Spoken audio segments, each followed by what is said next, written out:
Might lie to you. We've got a cheeky little one off here. Club World Cup. Completely didn't know it was happening. And just to save us a little bit of time, I've already gone through the group stage. So we're here in the quarterfinal and starting the knockoff rounds. This whole episode is going to be Club World Cup, start to finish. Not going to tell you on any of the transfers we've done. And then we'll cover all that in tomorrow's episode as normal.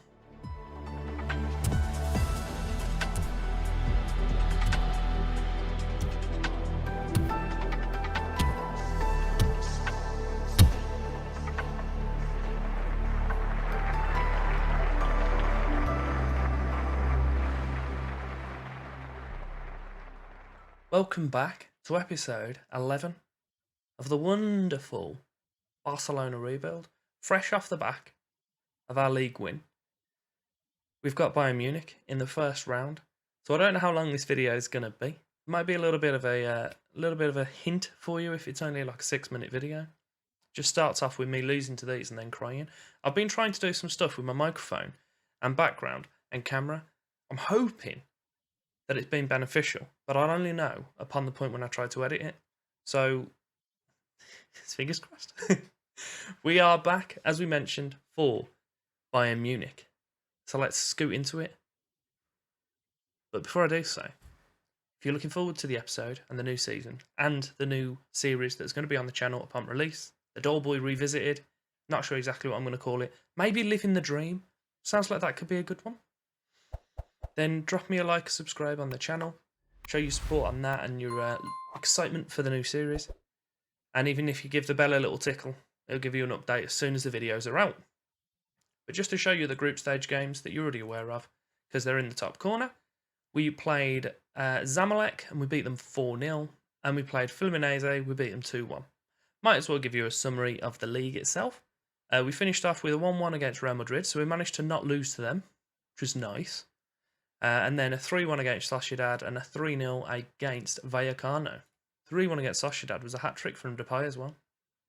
He finished, while we're here, while we're not, he finished equal top scorer in the league, but he took the golden boot because he played less games, or less minutes, should I say.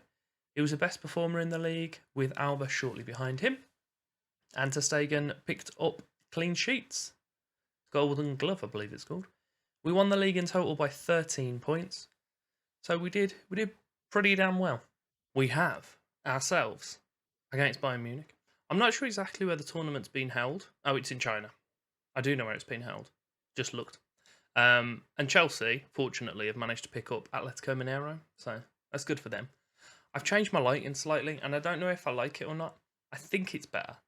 But please do let me know in the comments, because I'm not 100% sure. It makes the background look a bit better, I think. I'm still not sold on it. But what I am sold on is the fact that we're going to play Bayern Munich now. I was going to be confident, say we're going to beat them. I don't know if I can say that. We'll be playing with Ter Stegen in goal, Mingueza, Araujo, Peak and Alba as the back four, De Jong ahead, or behind, Gavi and Roberto, and then we have Pedri and Fati outside of Memphis up top. I have noticed, you've probably noticed, look at the state of Memphis's rating at the moment. He's been a bit good this year, and I am over the moon about it. Because I used to have him as the focal point of like a silver Dutch-based team in like FIFA, I don't know, which one would it have been, 14, 15? On good old Foot, back when Foot used to be fun and not just whatever the monstrosity it is now. And then Man U ruined it by signing him. And the game by just being daft. But diversions aside, he's pretty good at the moment. And he has Liverpool and Man City chasing him at the moment, which I'm not particularly happy about. But if they go around paying me 130 million, I think I might let him go. We have also had an offer for Ter Stegen from Chelsea for about 50 million as well, but he's valued between 70 and 84, so I told him where to go. Also looking at this, he preferred to be a sweeper keeper support, so we'll let him do so. And it makes him a tiny bit better in relation to the rest of the team as well, so we'll give him that. And apparently I've just highlighted over Neto, so we'll just ignore that he exists, as we have done all season, and move into the game. We've just passed half an hour in, and precisely nothing has happened. Kimmich has picked up an injury, that is about it. Here we go, first highlight. Gnabry's got a corner, puts it towards the back post for them, and Araujo heads out. Muller picks up the loose ball, heads back out onto the right-hand side for them.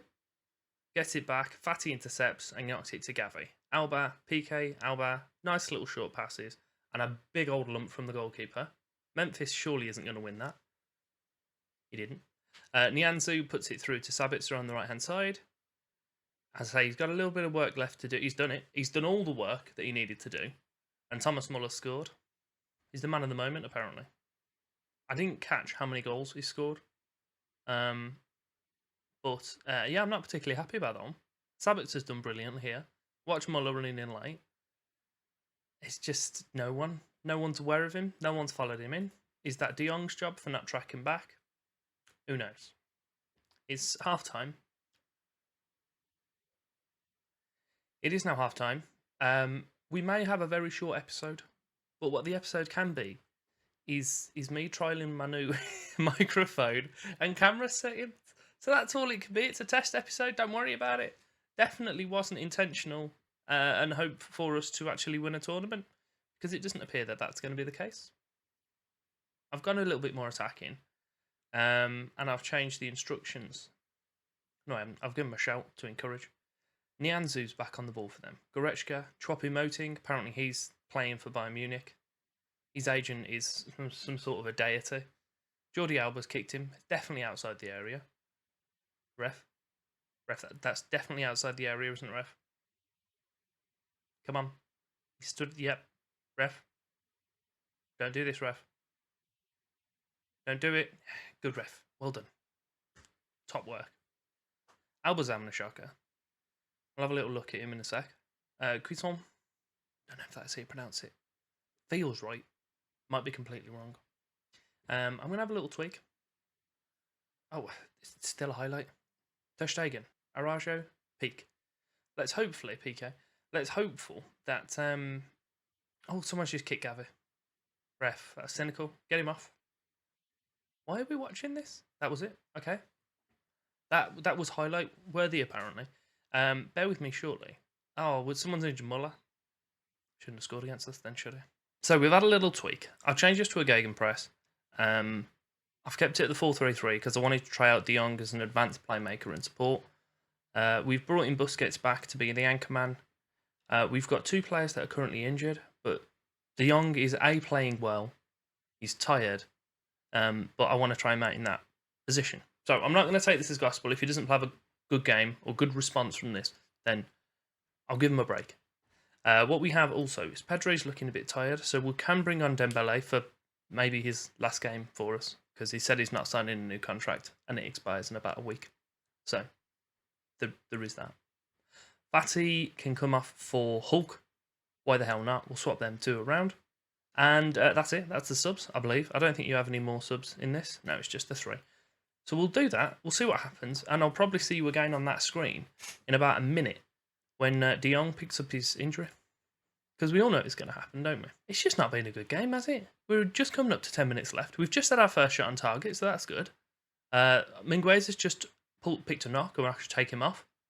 I don't know who they're planning for me to take him off for. We're just not good. If we play a good team, we just don't perform very well. We're fortunate that we're in Spain and we play a lot of teams that are subpar. It's not good. I think I need to change our formation. I think it's the quality of our players that have won us the league rather than the quality of the tactic. So I might have to have a little tweak. But we're running into the last 10 seconds and it's all over. We're out. Well, that was a short-lived episode. Let's... do you know what? Seeing as though it is a short-lived episode, I'll give you a little update on our transfers. A little bit of business that we've got going on. We have signed Benjamin Sesko. I'm 100% confident that that is incorrect. He is labelled as the Slovenian Benteke, which is just funny, isn't it? It just is. Because he wasn't even that good. And I'm a Villa fan. He had 2 or 3 fantastic seasons with us. Kept us in the division. And then as soon as he left us, he's just been subpar. Definitely not worthy of the 2 30 million plus transfers that he's had. But, yeah, he's still a Donny to me. He's done big bits, has Benteke for us. But hopefully Sesko's going to do us well. He's what? 19. He's already at a level that isn't far off our first team, and he's a wonder kid, so he's going to pick up a lot of potential. So he can rotate between him and Aguero. Maybe Depay up top. And alongside that, we've bought Keiki, who is a different person called Keiki to the Man City one. But he's a pretty handy centre-back. Again, he's not listed as a wonder kid, actually, but he has healthy potential. He's already not far off the calibre of the first team. And along with that, he's only cost us 13 million. So he's going to come over to us. He's had 14 games in Brazil and played pretty goddamn well. If I can find the scout report, I'll show you. So yeah, he's currently at a La Liga standard already, and he could improve a lot. And his wages are minimal. So if we can use him and get rid of kind of Umtiti maybe, you're looking at he's already at Umtiti's level. So we can get rid of Umtiti's wages at 275k and replace him with the 13k that we've playing with Keiki at the moment. And then just to jump back to Sesko, his rating again is a future star, and he's one that we should sign whatever the price. He can improve a lot, already at the level of La Liga. And then if I hide this again, you can see where he lines in with the rest of the team. So he's a little bit off Aguero and Depay standards at the moment, but he has got pretty hefty potential. As I said, we'll be back for the start of next season with the confirmation of the new transfers. So a strange season for us. We finished comfortably top of the league, but not particularly happy with how we're performing against stronger teams. So there's definitely something I need to look at in that regard. Finances wise, we're currently sat on 81 million. But if we go to debts and loans, it's down to 824 million at the moment. So we have taken a bit of a chunk off it, but we've still got a lot to work on in that regards. If you have enjoyed today's episode, give me a like, subscribe, flick the bell, click one of the little items on screen as well. And thank you very much for your time.